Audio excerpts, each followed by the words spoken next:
आता दिसतं तसं नसतं म्हणूनच जग फसतं. हे काही म्हण चुकीची नाही आहे. मी असं का म्हणते ना, चला मी तुम्हाला पुढे सांगते. पण त्याच आधी एक रुटीन शेअर करते. मला आहे ना सगळेजण खूप जास्त विचारतात, "गौरी तू हा टॉवेल आहे ना केसांना कसा गुंडाळते? आम्हाला एकदा शेअर कर." तर मी केस सगळे पुढे घेते, त्यानंतर फोल्ड करते आणि रोल करते. बाय द वे ना, मी हे गाणं सकाळी लावलं होतं मोठ्या आवाजात. मस्त डान्स करायचं चालू होतं. तर हे गाणं कोणाला कोणाला समजलं असेल ना, नक्की मला कमेंट बॉक्समध्ये सांगा. त्यानंतर आहे ना, काल माझ्या बबडीचा बर्थडे होता. मस्त छान बर्थडे छोटासा सेलिब्रेट केला. बाय द वे ना, तो व्लॉग कोणी बघितला नसेल ना, लवकरात लवकर जावा आणि बघा.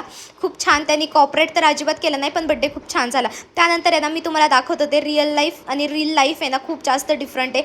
आता काल आहे ना, मला एक शूट द्यायचं होतं अर्जंट, त्यामुळे मी रात्री ना किचन ओटा न क्लीन करता तशीच झोपून गेले होते. मग सकाळी पटकन असा किचन ओटा क्लीन करून घेतला. त्यानंतर मांजराला खायला दिलं आणि त्यानंतर चहा उकळतोय तोवर आहे ना, मी आहे ना फ्रीजची डीप क्लिनिंग करून घेतली होती. आता दिसतं तसं नसतं म्हणून जग फसतं असं मी का म्हटले ना, मला वरून आहे ना भरपूर फ्रीज स्वच्छ दिसत होता, पण मी आहे ना क्लिनिंग करायला जेव्हा घेतली ना, तेव्हा मला असं वाटलं की बापरे, मी कुठलं काम काढून ठेवलं आहे. आता हे 2 आठवड्यांनी केलं असतं तरी चाललं असतं.